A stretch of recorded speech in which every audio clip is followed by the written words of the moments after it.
सभी को welcome back to our channel. तो आज हम स्टार्ट करेंगे यूनिट नंबर 5। उसका पार्ट 2 पढ़ने वाले हैं। हमने पार्ट 1 ऑलरेडी डिस्कस कर लिया है ना अपनी फर्स्ट वीडियो में। अगर आपने वो वीडियो नहीं देखी है तो आप मेरे चैनल पे जा कर के देख सकते हैं। और ऐसी कई वीडियो पाने के लिए प्लीज़ चैनल को सब्सक्राइब ज़रूर करिएगा। ऐसे ही मुझे मोटिवेशन मिलेगा आगे का पूरा सिलेबस कवर करने के लिए। तो चलिए स्टार्ट करते हैं हड़प्पा सभ्यता की समकालीन संस्कृतियों से। इसमें बताया गया है जब 3000 2000 बीसी का टाइम पीरियड था तो भारतीय उपमहाद्वीप में अनेक संस्कृतियों का उदय हो रहा था। अनेक संस्कृतियां विकसित हुई थी और ये हड़प्पा सभ्यता के ही समकालीन थी, उन्हीं के साथ साथ यानी कि मौजूद थी। इनका जो विस्तार था वो बलूचिस्तान, ऊपरी गंगा यमुना दोआब और जम्मू से गुजरात तक फैला हुआ था। यानी कि हड़प्पा सभ्यता अकेली सभ्यता नहीं थी उस टाइम की, उसके साथ साथ अन्य क्षेत्रीय सभ्यता भी उभर रही थी, अन्य क्षेत्रीय संस्कृतियां भी मौजूद थी। इनकी विशेषताएं क्या थी? ये डाइवर्स कल्चर था। इनमें इनमें अलग अलग सांस्कृतिक विविधता पाई जाती थी।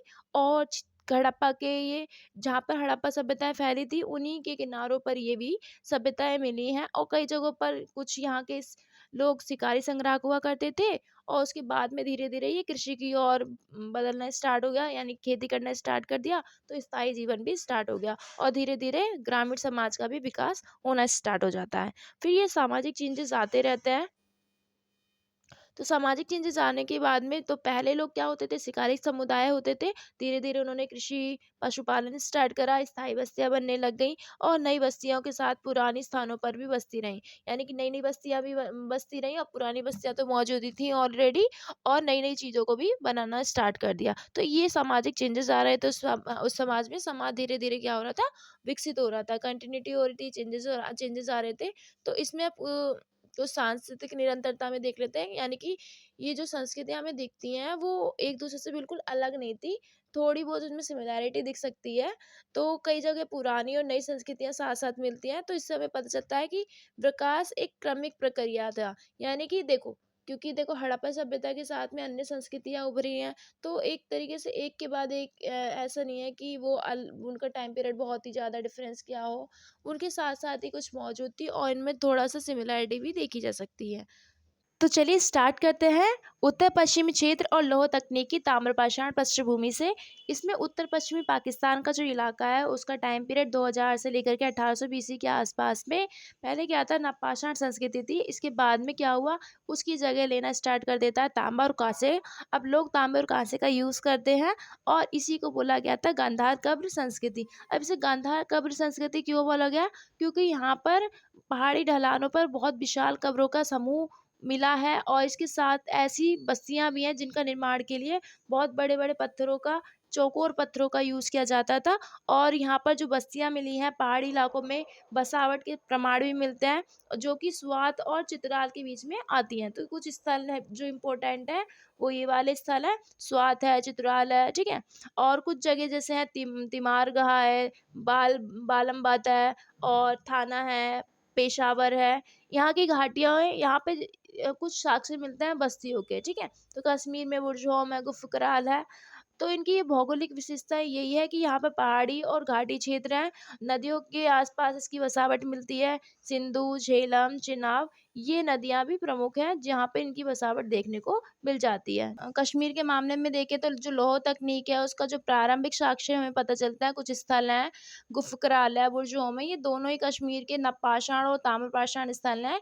इनकी जो विशेषताएं बताई गई हैं कि गुफकराल एक जगह है जो कि कश्मीर में ही, वो वहाँ पर लोह युक्त महापाषाण तत्व मिले हैं जिसकी तिथि लगभग 2000 बीसी है।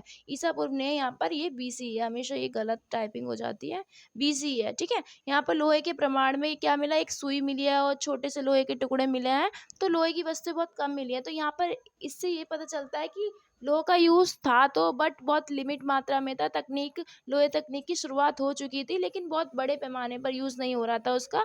अगर अन्य क्षेत्रों से इसकी तुलना करें तो राजस्थान है, उत्तर प्रदेश में प्रारंभिक लोहे के संकेत भी मिलते हैं। हड़प्पा स्थल है जैसे लोथल है, आलमगीरपुर है या फिर अल्लादीनो है, ठीक है। यहाँ पे भी पुराने स्तरों से हमें लोहे के प्रमाण मिलते हैं, ठीक है। तो अगर हम ओवरऑल वर्ल्ड कल्चर की बात करें तो ऐसी भी स्थिति हमें देखने को मिलती है। एक सुमेरियन जो परंपरा थी, वहाँ पर लोगों को लोगों का ज्ञान था, लोगों को गलाने की टेक्निक का पता था। तो इसमें हमें ओवरऑल कंक्लूजन ये निकलता है कि भारत में लोगों की तकनीक की स्टार्टिंग हो चुकी थी लगभग लगभग 3000 बीसी के आसपास में, और 2000 सहस्त्राब्दी की शुरुआत में, ठीक है। और 1000 बीसी के आसपास में क्या हुआ, पूरे जो महाद्वीप था भारत वगैरह उस क्षेत्र में लोगों का प्रवेश पूरी तरीके से हो चुका था। लोग बड़े भाग में लोगों का यूज कर रहे थे, ठीक है। अब हम नेक्स्ट टॉपिक पे बढ़ते हैं, राजस्थान की दुर्गंध आहट संस्कृति। इसकी जो लोकेशन है वो राजस्थान में है। वहाँ पर एक गणेश्वर जोधपुर क्षेत्र है, उसमें एक आहट ताम्रपाषाण संस्कृति देखने को मिलती है। वहाँ पे तांबे की वस्तुओं का यूज होता था और स्थानीय धातु कर्म के बहुत सारे प्रमाण मिलते हैं। यहाँ पर कुछ प्रमुख स्थल हैं, बालाथल है, गिलुंड है, ठीक है। और यहाँ पर मवेशी वगैरह और कृषि वगैरह दोनों के साक्ष्य मिलते हैं।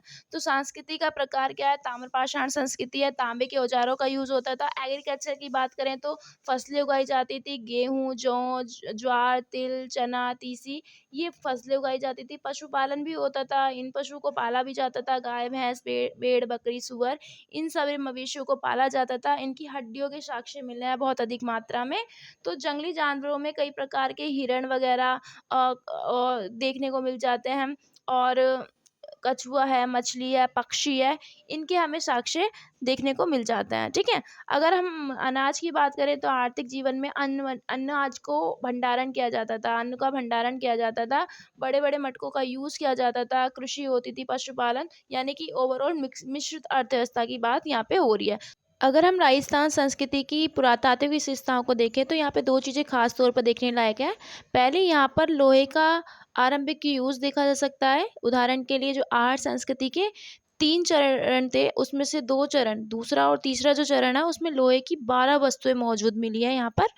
तो ऐसी वस्तुएं उन्हीं स्तर में पाई जाती है जहाँ पर कानेडियन के मन के और जो लार्जवर्थ के मन के प्राप्त हुए हैं, ये दोनों ही हड़प्पाई मूल के लगते हैं। अगर हम प्राचीनतम इस चरण की बात करें तो ये 2100 से लेकर के 1900 बीसी के आसपास का है। तो ऐसा कह सकते हैं कि हड़प्पा के ही समकालीन थी ये संस्कृति भी, क्योंकि हड़प्पा का भी टाइम पीरियड यही था जैसे इसका है, ठीक है। आर्य संस्कृति की बस्तियों की विशेषताएं, तो यहाँ पर 80 से अधिक स्थल पाए गए हैं, और कुछ तो बहुत ही ज़्यादा बड़े हैं जो कि 10 एकड़ के आसपास फैले हुए हैं, और कुछ 1 ही एकड़ में फैले हुए हैं। और यहाँ पर जो इम्पोर्टेंट हमारी जगह हो जाती है वो आहड़ है, गिलुंड है, ये सबसे बड़ी श्रेणी वाले स्थल हैं जो कि बहुत बड़े मात्रा में फैले हुए हैं, बड़े क्षेत्र में।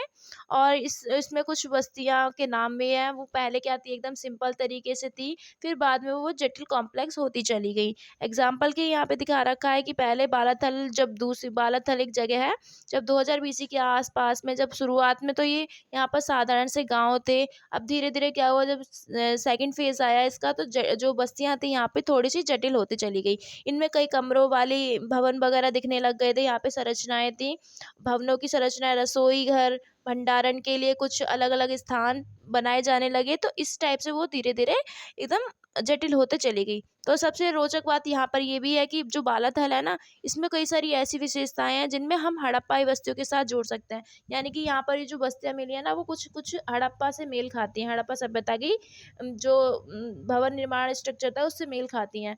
दुर्ग की दीवार जो थी काफी चौड़ी हुआ करती थी, और एक दुर्ग बंद यानी कि किला वगैरह, वो किलेबंदी की जाती थी, दुर्गबंद बस्ती भी होती थी। लगभग वो 500 वर्ग मीटर के आसपास तक की फैली हुई थी इसका क्षेत्रफल। और दुर्ग की दीवारें काफ़ी चौड़ी हुआ करती थी, लगभग लगभग 4.8 से लेकर के 5 मीटर के आसपास में इसकी दीवारें चौड़ी हुआ करती थी। और जो दीवार का आंतरिक भाग था ना, वहाँ पे गीली मिट्टी से बना करके दोनों तरफ पत्थर के टुकड़े लगा दिए जाते थे। और ये भी इम्पोर्टेंट है यहाँ पे कि पत्थर के साथ साथ कच्ची मिट्टी की ईंटों का उपयोग पड़ रहा था, और ये आयताकार घरों के निर्माण के लिए किया गया था इनका यूज़। और यहाँ पे अगर सड़कें देखी जाएँ तो सड़कें जो है पूरी बस्ती के बीच से होकर गुजरती थी, और इनकी एनिमेट चौड़ाई थी 2.7 मीटर उत्तर से होती थी और 4.8 मीटर दक्षिण में होती थी, ठीक है। तो एक इस सड़क से जुड़ी हुई एक पतली गली भी हुआ करती थी। आर्य संस्कृति का एक क्षेत्र है गिलुंड, जहाँ पर हाल ही में खुदाई हुई है। यहाँ पर जो टीले मिले हैं, दोनों टीलों के चारों तरफ मिट्टी या कच्ची ईंटों से दुर्ग बनाया गया था, उनके बीच में एक सड़क भी बनाई गई थी। तो स्पष्ट है कि जो छोटा किंतु ऊंचा पूर्वी टीला कुछ हड़प्पा स्थलों के दुर्ग और पश्चिमी टीला इन स्थलों के नीचे शहर से मेल खाता है। यानी कि यहाँ पे जो भी दुर्गबंद किला बनाया गया है ना, वो कुछ हड़प्पा स्थल में जो दुर्ग वगैरह बनते थे उन्हीं की जैसे थोड़ा थोड़ा सिमिलैरिटी दिखती है। गिलुंद और बालातल जो थे मुख्य तंत्र के क्षेत्रीय केंद्र थे और ये केंद्रों की जो स्थापना है बिल्कुल हड़प्पाई शहरों के जैसे ही प्रतीत होती है। भारतीय उपमहाद्वीप के जो उत्तर पश्चिमी क्षेत्र है, राजस्थान का जो क्षेत्र है, वहाँ पर खेती और जो पशुचारण है वो पहले से ही स्टार्ट हो गया था, बहुत पुराना हो चुका था। लेकिन अगर हम भारत के दक्षिणी पठार, मालवा पठार, महाराष्ट्र, ऊपरी और मध्य घाटी गंगा की बात करें तो यहाँ पर ये वाले जो समुदाय थे वो पहली बार दिखाए गए थे। अब हमारा नेक्स्ट टॉपिक है मालवा और महाराष्ट्र के अग्रगामी कृषक। यहाँ पे थोड़ी सी टाइपिंग मिस्टेक हो गई है, यहाँ पे लिखा है अग्रगामी कृषक, ठीक है। तो इसमें मालवा के बारे में बता रखा है कि मालवा एक बहुत बड़ा हिस्सा जो था उपजाऊ पठार का था। इसमें चंबल, काली सिंध और नर्मदा, शिप्रा, बेतवा और अन्य नदियाँ बहती थी यहाँ पर। और इसमें कायता संस्कृति जो थी वो उज्जैन, जो कि उज्जैन में है, जो छोटी काली सिंध नदी के किनारे पर था। और लगभग इसमें 40 स्थल जो थे इसके पाए गए हैं। और इसका जो समय पीरियड है वो 3000 बीसी के आसपास का है, जो कि हड़प्पा सभ्यता के ही समकालीन माना जाता है। इसमें क्या था, जो कायता संस्कृति थी यहाँ पर जो मिट्टी के और सरकंडे से घर बनाए जाते थे और फर्श जो था मिट्टी से लेपा जाता था, उससे तैयार किया जाता था। इसमें मूल तकनीक का यूज होता था जैसे तांबा और जो छोटे छोटे पाषाण के टुकड़े होते हैं, जो पत्थर के टुकड़े होते हैं, फलक होते हैं, उनसे नई नई तकनीकें, नए नए औजार वगैरह बनाए जाते थे। एक क्रिस्टल है, एक पत्थर है कालसेडनी पत्थर, इसका यूज़ बहुत ही ज़्यादा देखा जा सकता है यहाँ पर। और इसमें 3000 बीसी, ये हमें बताया कि 3000 बीसी के आसपास का इसका टाइम पीरियड हड़प्पा सभ्यता से ही संबंध रखता है। यहाँ पर कुछ मृदभांड भी मिले हैं जो कि हड़प्पा सभ्यता से ही मेल खाते हैं। तो कायता संस्कृति हड़प्पा सभ्यता के समकालीन थी, इसका प्रमाण हमें मृदभांड से मिलता है। और हड़प्पा सभ्यता से इसकी समानता भी देखने को मिलती है। और जो कायता संस्कृति के लोग थे वो हड़प्पा सभ्यता के साथ में कई चीज़ों का आदान प्रदान करते थे। इनके जो मृदभांड को कायतवेयर भी कहा जाता था। जो शुरू के जो हड़प्पाई मृदभांड थे इनसे काफ़ी समानता यहाँ पे देखने को मिल जाती है। यहाँ पे 40,000 के करीब करीब छोटे जो सूक्ष्म पत्थर होते हैं उसके औजार वगैरह यहाँ पर मिले हैं, जो कि बिल्कुल हड़प्पाई नमूने के जैसे मिलते हैं। यानी कि हड़प्पा ये जो चीज़ें हैं ना उन्हीं के जैसे ये थोड़े बहुत दिखते हैं। तो यहाँ पर कुछ समानताएँ हैं, ख़ास करके जो हमारा राजस्थान का इलाका है, इसमें हमें जो तांबे की कुल्हाड़ियाँ वगैरह का आकार में समानता दिखती है। और जो ख़ास करके गणेश्वर का जो नमूने से समानता दिखती है यहाँ पर। तो ओवरऑल कह सकते हैं जो कायता संस्कृति थी वो थोड़ी-थोड़ी हड़प्पा से भी और कुछ आहड़ संस्कृति से भी मेल खाती थी। इसलिए इसे मध्य भारत की आहड़ संस्कृति भी कहा जाता है, क्योंकि ये थोड़ी उससे भी मेल खाती है। इसी वजह से यहाँ के लोग इसे आहड़ संस्कृति से इसकी समानता करते हैं। कायता के पास आहड़ की संस्कृति से समानता की जाती है। तो महाराष्ट्र के मामले में अगर बात करें तो महाराष्ट्र की संस्कृति है सावलदा। इसका मुख्य क्षेत्र जो था ताप्ती नदी घाटी थी। इसमें 27 स्थल मिले हैं जो कि 20 नदी के किनारे पाए गए हैं। इसका प्रमुख स्थल था दैमाबाद। और जो ये दैमाबाद है वो प्रवरा नदी के किनारे पर स्थित है। इस संस्कृति के विषय में हमारी जानकारी वैसे तो दैमाबाद से ही प्राप्त होती है। इसकी सबसे बड़ी विशेषता यह है कि बस्ती के अंदर अनेक प्रकार के घरों की मौजूदगी यहाँ पर देखी जा सकती है।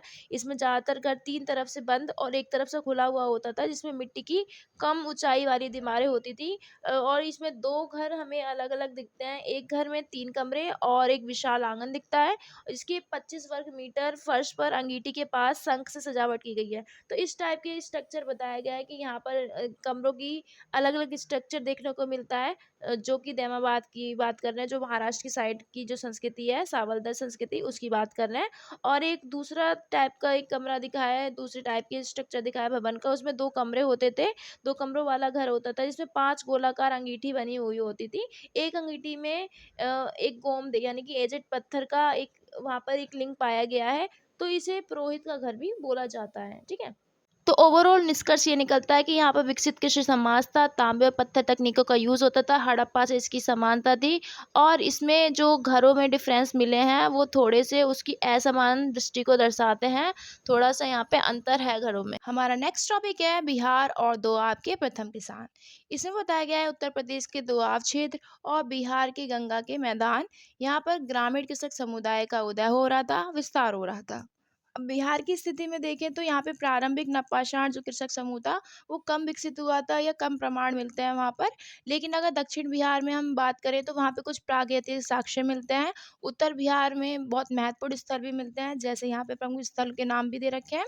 चिरांद है, चेचर, कुतुबपुर, सैनोवर, मनर, ताराडीह, ये कुछ इम्पोर्टेंट यहाँ पे स्थल हैं जो कि हमें मिलते हैं उत्तर बिहार में, ठीक है? और ये सारे के सारे नदी के तट के आस-पास में स्थित थे, क्योंकि ज़्यादातर तो बस्तियाँ या स्थल नदी के पास ही मिलते हैं, तो ये भी मिले थे। तो बिहार का एक नवपाषाण कालीन स्थल है जिसका नाम है चिरांद। यहाँ पर बहुत सारे हमें साक्ष्य प्राप्त होते हैं। इसमें नवपाषाण कालीन कुल्हाड़ियाँ, हड्डियाँ, सींग हिरन के हों या फिर बारहसिंगा के हों, इनके बने औजारों के साथ साथ हमें यहाँ पे सूक्ष्म जो पाषाण उद्योग है वो भी यहाँ पर मौजूद है, उसके भी साक्ष्य मिलते हैं। इसी प्रकार इसमें काफ़ी भिन्नता भी देखने को मिल जाती है। आभूषण और वस्तु वगैरह की सामग्री भी देखने को मिल जाती है। और इसमें जैसे हड्डी है, हाथी दांत है, कार्नेलियन, एजेड, जैस्पर, सेटेटाइट, ठीक है, सेल खड़ी, जैस्पर, ये सारी की सारे जो इम्पोर्टेंट पत्थर होते हैं ना, ये सारी की सारी सामग्रियों का उपयोग किया जाता था। इनके भी साक्ष्य हमें देखने को मिल जाते हैं, ठीक है। कई प्रकार की यहाँ पे खेती के स्वरूप भी मिल जाते हैं। यहाँ से चावल, गेहूँ, जौ, मूंग, दाल, ये सारी की साक्ष्य भी मिलते हैं। तो इस टाइप की फसलें वगैरह के अवशेष प्राप्त हुए हैं, तो हमें पता चलता है ये फसलें उगाई जाती थी। और जंगली जानवरों को भी पाला जाता था, पशुपालन वगैरह मतलब कि, तो हाथी, गैंडा के अवशेष भी मिले हैं यहाँ पर। और पालतू पशु भी यहाँ पे मौजूद है, तो जानवरों के भी साक्ष्य यहाँ पे देखने को मिल जाते हैं। अगर हम इसके कालक्रम की बात करें तो ये 3000 बीसी के आसपास से, और दूसरी जो 2000 बीसी के शुरू में, उसका टाइम पीरियड देखने को मिल जाता है, यानी कि 3000 से 2000 के आसपास में। बाद में यहाँ पे धातु वगैरह का, मेटल वगैरह का यूज़ स्टार्ट हो गया था, ठीक है। तो धातु का प्रयोग करने वाली ये भी संस्कृति बाद में बन गई थी। अब दोआब क्षेत्र की बात करें तो यहाँ पे काफ़ी हद तक भिन्न है इससे वो, जहाँ पर गेरुवर्णीय मध्यभाण संस्कृति पाई जाती है, जो कि नवपाषाण संस्कृति नहीं थी, ये एक ताम्रपाषाण संस्कृति थी। और इसमें एक महत्वपूर्ण पहलू ये है कि जो ओसीपी के साथ साथ यहाँ पर तांबे के भंडार भी थे, और यहाँ से ये तांबे से भी संबंधित थे। तो ऐसे भंडारों में कई प्रकार के उपकरण भी हमें मिले हैं, जैसे कि भाला है, तलवार है, कई प्रकार की कुल्हाड़ियाँ वगैरह हैं, ये देखने को मिल जाती हैं। तो ऐसा माना जाता है कि ये थोड़ा-सा हड़प्पा के समकालीन ही रही होंगी। और ओसीपी संस्कृति के जो कृषक समुदाय समूह थे, वहाँ वो दोआब के कुछ क्षेत्रों में हड़प्पाई लोगों के समकालीन भी दिखते हैं। अब हम देखते हैं हड़प्पाई और गैर हड़प्पाई भारत के बीच संपर्क की प्रकृति। इसमें बताया गया है कि जो हड़प्पा सभ्यता थी और उसके समकालीन जो अन्य संस्कृतियाँ थी, जो नवपाषाण, ताम्रपाषाण कालीन जो सभ्यता थी, उनके बीच में व्यापार या अन्य कोई लेन-देन होता था, तो वो कैसे होता था, उसका क्या पहलू थे। और इसमें अगर व्यापक रूप से अगर कहा जाए तो इसमें कोई भी जो संस्कृति थी, अलगाववादी ग्रामीण समाज नहीं था, वो अलग-थलग नहीं थे एक-दूसरे से। नवपाषाण कालीन एग्ज़ाम्पल देखें, चिरान से लेकर के चाहे वो ताम्रपाषाण कालीन जो आर्य संस्कृति है, अगर हम इसमें जितने प्रकार के जो कच्चे माल का यूज़ होता था यहाँ पे इन संस्कृतियों में, तो वो शक्तिशाली ढंग से यूज़ किया जाता था। और उनको औज़ार वगैरह के लिए, मनके वगैरह के लिए और अलग-अलग चीज़ों के लिए उनका यूज़ किया जाता था, ठीक है? तो इनमें कुछ संस्कृतियाँ हैं ऐसी जो कि संसाधन का यूज़ करती थी और संसाधन संपन्न क्षेत्रों में स्थित थी, जहाँ पर बहुत ज़्यादा कच्चा माल उपलब्ध था। और यहाँ पर ये भी संभव है कि वो तांबे का, मिश्र धातु का और जो भी कीमती पत्थर वगैरह हैं, उनकी जो आपूर्ति थी वो हड़प्पाई लोगों को किया करते थे। ऐसा भी हो सकता है क्योंकि वो इलाका संपूर्ण था कच्चे माल से, तो वो एक दूसरे से वो बेच भी सकते थे, भेज भी सकते थे उधर। तो ये संपर्क हमें बताते हैं जो हड़प्पा है या उससे प्रेरित कोई भी संस्कृति है या वस्तु है, वो इन संस्कृतियों में पाए जाने से हमें पता चल जाता है कि हड़प्पा से ही ये कुछ ना कुछ प्रेरित होती होंगी। जैसे आहार से हमें कुछ गोमदे के मनके मिले हैं, मालवा में जो कायद जगह है, और बिहार में जो चेचर कबूतर से हमें सेलखड़ी के सूक्ष्म मनके मिले हैं। तो ये कुछ ऐसे उदाहरण हैं। इसके अलावा हमें ये भी सोचना चाहिए कि जो हड़प्पा के लोगों ने, जो उनकी जो समकालीन संस्कृतियाँ थी, अन्य जो संस्कृतियाँ थी, उन समुदाय से कुछ विशेषताएँ ग्रहण की या नहीं की, या फिर बस वो जो दूसरी संस्कृति उन्होंने ही हड़प्पा से ली, हड़प्पा ने नहीं ली। तो ये क्वेश्चन उठता है। अगर हम उदाहरण के लिए देखें तो अगर 3000 बीसी के आस-पास से पहले के कुछ जो प्राक-ऐतिहासिक जो भारत में क्या होते थे, फसल वगैरह होती थी, चावल उगाने वाले जो क्षेत्र हैं गंगा के मैदानों में ही केंद्रित थे, क्योंकि वहाँ पे पानी वगैरह का फैसिलिटी हो जाती थी। तो हम ये कह सकते हैं कि हड़प्पा की जो निर्वाह पद्धति में चावल का जो अंगीकरण, यानी कि जो हड़प्पा है, मीठा तल है, गुजरात के स्थल हैं, यहाँ से हमें चावल के कुछ साक्ष्य मिलते हैं, धान के साक्ष्य मिलते हैं। तो सिंधु व्यवस्था का पूर्व के क्षेत्रों से संपर्क का परिणाम रहा हो। यानी कि वो कहते हैं कि पहले से ही हड़प्पा सभ्यता नहीं थी, तो उससे पहले धान की खेती होती थी। तो वो कह रहे हैं कि इनका संपर्क ज़रूर, हड़प्पा सभ्यता का जो संपर्क है, ज़रूर कुछ ना कुछ जो प्रारंभिक बस्तियाँ हैं, जो सिंध के आस-पास की जो पूर्व क्षेत्र है, उनके साथ ये इनका संबंध रहा होगा, क्योंकि यहाँ पर इन्होंने क्या है, धान की खेती हड़प्पा सभ्यता में भी तो की जाने लगी थी। तो इसी वजह से कहते हैं हाँ, कुछ ना कुछ तो ग्रहण किया ही होगा। तो ओवरऑल कह सकते हैं कि हड़प्पाई हो चाहे गैर हड़प्पाई हो, उनके बीच में संपर्क का साधन यही है कि एक-दूसरे से चीज़ें सीखते थे। उनकी संस्कृतियाँ, उनकी जो चीज़ें हैं वो उसको ऑब्ज़र्व करते थे, उसको ग्रहण करते थे और उनको अपनी संस्कृति में ढाल लेते थे। तो हमारे ये सारे टॉपिक्स फिनिश हो चुके हैं, और अब हम जो नेक्स्ट टॉपिक है इसी चैप्टर का, वो हम नेक्स्ट वीडियो में पढ़ेंगे। अदरवाइज़ जो है ये वीडियो लंबी हो जाएगी। तो अब हम मिलेंगे नेक्स्ट वीडियो में। तब तक के लिए नमस्कार, और अगर आपने चैनल को सब्सक्राइब नहीं किया है तो प्लीज़ सब्सक्राइब कीजिए। और बहुत सारे जो, अगर आपको कोई भी सब्जेक्ट की वीडियोज़ चाहिए हिस्ट्री से बेस्ड, तो please do let me know in the comment section. धन्यवाद।